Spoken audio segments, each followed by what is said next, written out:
Good morning, students. Today, my topic is presentations of on the role of the RBI in the Indian banking system. So, first of all, you should know about the meaning of RBI. What is RBI? Basically, RBI is a Reserve Bank of India, and it is a India's central banks, and it is a main regulatory body under the Ministry of Finance, that is Government of India. Basically, its main operation is to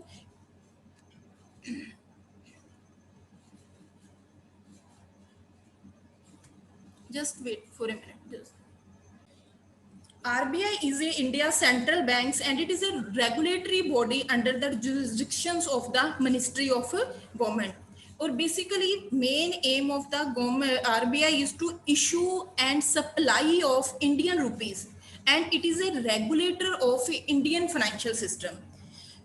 Basically, the role of RBI is a very vast in the Indian banking system because it is a central banks who overall control the money supply of the country. The topic which we discussed today in the presentation is introduction. First, I will talk about the introductions of RBI. After that, history of RBI, overall organization structure of RBI, structures of banking in India, what are the different types of banks which are operating in our India, and how RBI proper perform a role in the Indian banking system. So first of all, we do the introductions of a RBI. RBI is a India's central banking institutions which control over the monetary policies of Indian rupees. Monetary policies mean anything which is related with the money. And it is a apex bank. Apex bank means it is a central bank and it is a main bank in the Indian banking system. Or basically, this bank regulate the issue of banknotes. It keep the reserves with himself with the view of securing monetary stability, because in India all the monetary stability, all the monetary controls are done through the RBI, that is the Reserve Bank of India. Four main zonal offices of RBI in India are in Chennai, Delhi, Kolkata, and Mumbai. Next, we do the history of RBI. First, RBI started first in the 1st April 1935. RBI generated under the British rule in accordance with the provision of RBI Act 1934 by the recommendations of Hilton Young Commissions. And original capital of RBI is 5 crore, which is divided into a shares of 100 each fully paid, which is controlled entirely by the private shareholders, because all the capital of RBI is shared by the individuals, and individuals can overall control the RBI systems, RBI money supplies. Following the Indian independence, RBI was nationalized on the 1st January 1945. After that, RBI continued to act as a central banks and later up to the April 1947. But after the partitions of India, Reserve Bank served as a central bank of Pakistan up to June 1948, when the State Bank of Pakistan commenced its operations. This is the overall organization structure of RBI. In the higher authority, in the hierarchy level, first position is of a governor. After that, deputy governor will be there. Executive directors are there who can control overall the banking system. Under the executive director, principal, chief, general managers. Under the general managers, chief general managers are working. Chief general managers and general managers are working. Deputy general managers are working, and under the deputy general manager, assistant general managers are working. After that, that work is divided into different managers or assistant manager, and overall supporting staffs are there who can control overall the banking system. This is the basic structures of a RBI. Central Board of Director is a main committee of RBI, and Government of India appointed director for a year of 4 year term is of a Government of India appointed director. Mean duration of a director is a 4 years. Board consists of governors and not more than 4 deputy governor. Deputy governor strength is 4. and 4 directors who can represent the regional directors. 2 directors from the Ministry of the Finance and other 10 directors from the various field which is related with the accounting, finance, agriculture, economies. Bank is headed by the governor and post is currently head by the economics Raghunath Rajans. There are 4 deputy governors. Dr. Urjit Patel are these are the governors. These are the main persons who can overall control the RBI structures. Next is the banking system, because under the RBI we can control the money supply, and overall money supply can be controlled and through which we can operate the banking system. This is the structures of banking in India.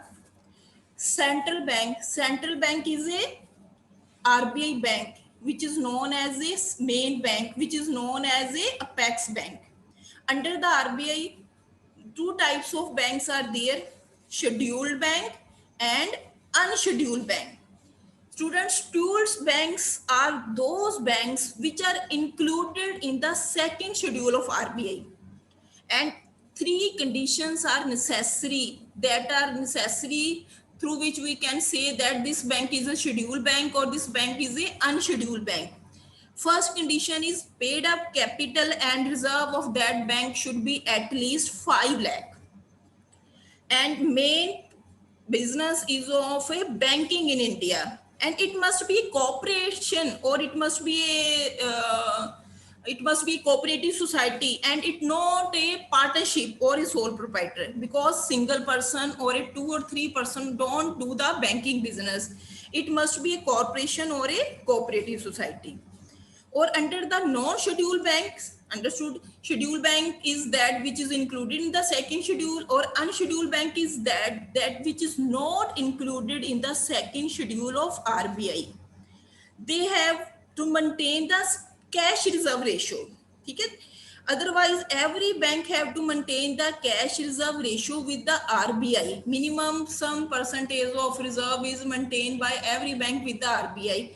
But in case of a non-scheduled bank, there is a no necessity that that bank maintain SLR ratio, statutory liquidity ratios with the RBI.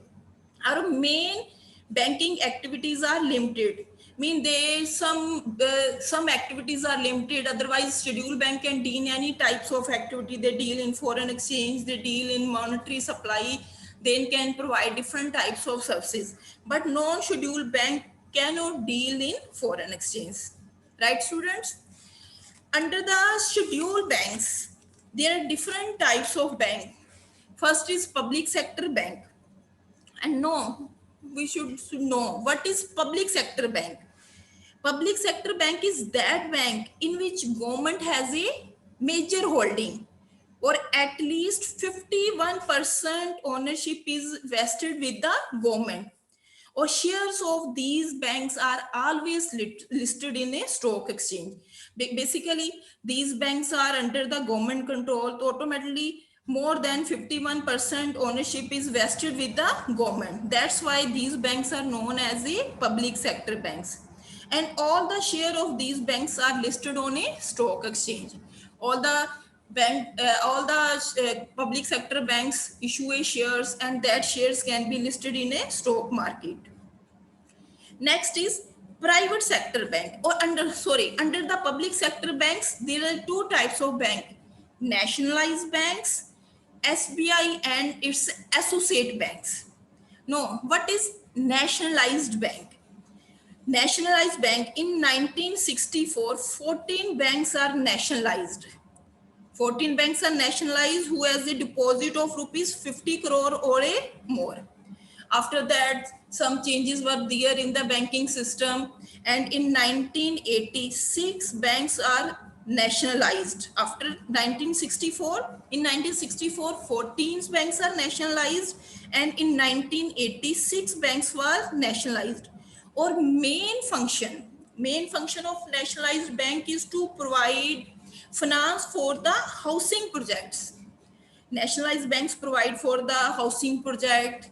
These banks provide finance for the health facilities, and increase these banks overall provide the financing facilities. These banks provide the financial services, and automatically it increase the chances of providing product and services to the people of rural area. Basically, nationalized bank provide the services to the urban area, but especially these banks provided the services to the rural area. Different types of national banks are there. For example, Andhra banks are the nationalized banks.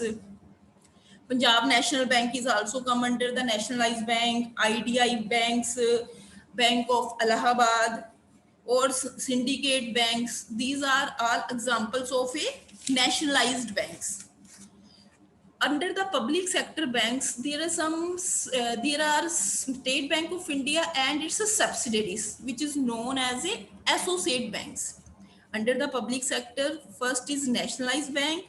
In 1964, 14 banks are nationalized. In 1980, 6 banks are more nationalized, or main function of these banks is to provide the services to the customers. Or basically these banks provide services to the rural sectors also. SBI banks and its associate banks. State Bank of India, that is Government of India, entered a commercial banking, because all the banks are come under a commercial banks. Commercial banks basically that banks who deals in savings, who deals in accepting of deposit and granting of loan. Or under the commercial bank, these are different types of categories: public sector banks, private sector banks, foreign banks, and regional rural banks. First, we have do the public sector banks. Under the public sector bank, nationalized banks were there, and SBI and associate banks are there. SBI, firstly, SBI banks are known as a name of the SBI bank is a Imperial Bank of India, and its existence is on 1st July 1955. After this, the SBI and its different associated banks are formulated. For example, SBI Banks of Hyderabad, SBI Bank of Patiala, Bikaner, SBI Bank of Bikaner, SBI Banks of Jaipur. Mean SBI and different associate banks are also come under the public sector bank categories.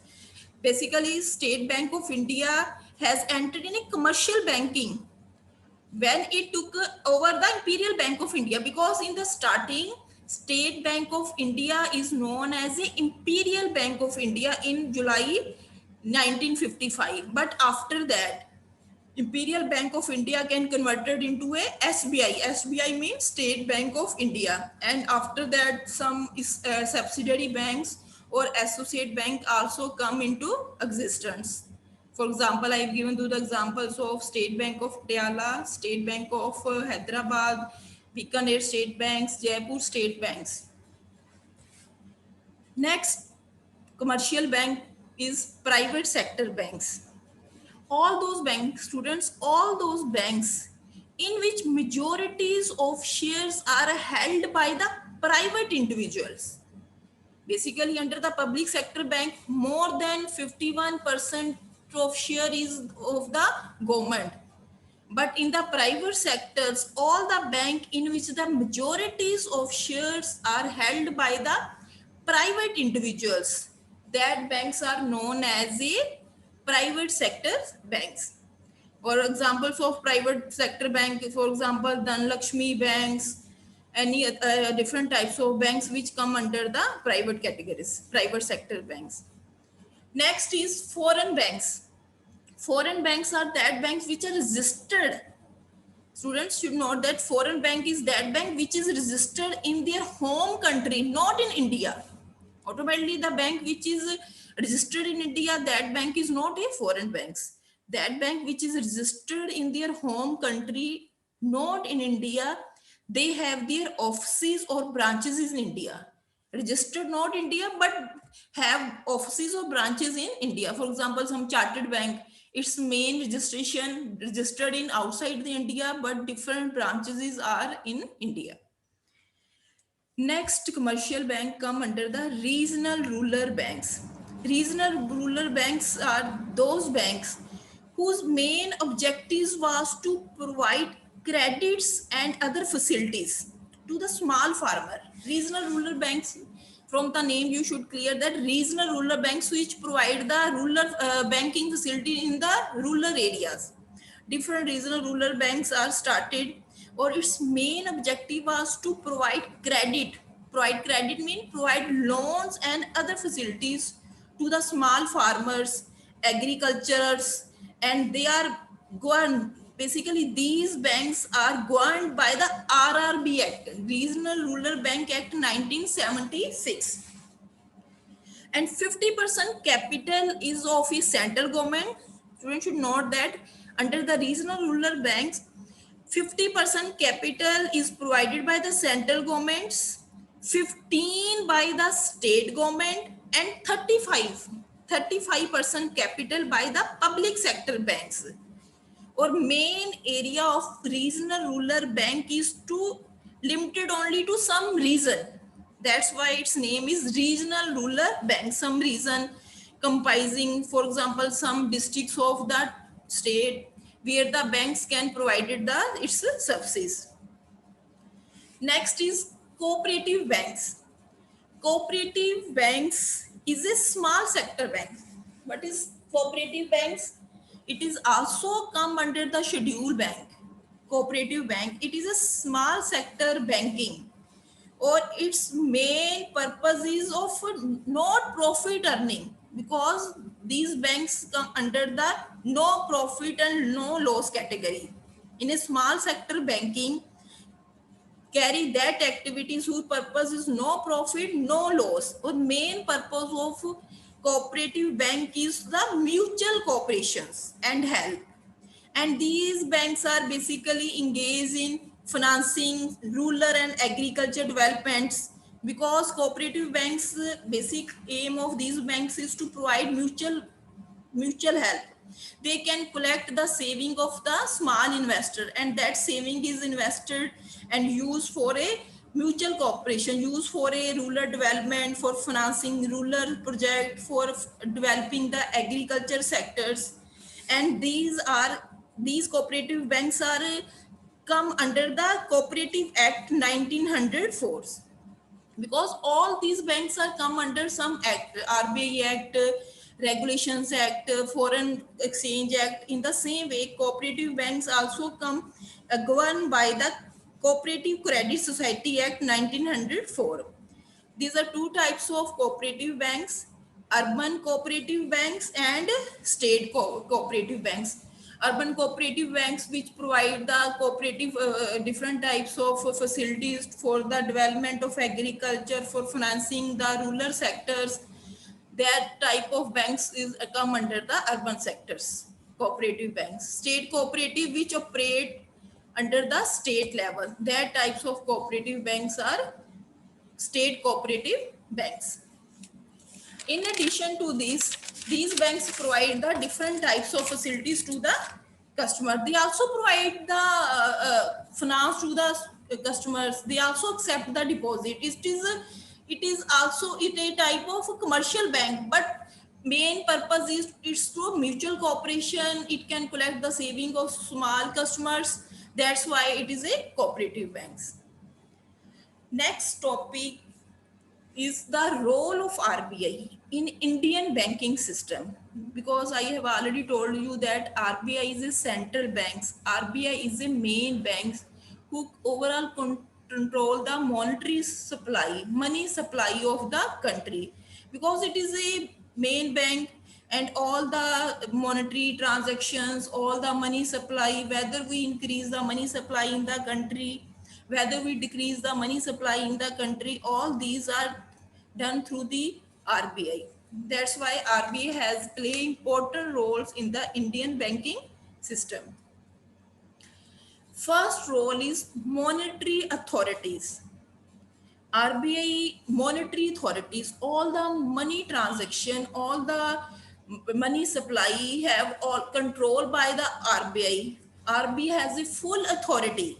RBI has a full authority that he can control the money supply. RBI control the supply of money in the economy by its control over the interest rate. With the help of interest rate, the RBI maintain the price stability and they can achieve higher economic growth by using the monetary policy. Or main aim of monetary policies is to stabilize exchange rate. These are the main aim of monetary policies. First is stabilize exchange rate. For this purpose, when we know about the stabilizing the exchange rate, for this purpose we should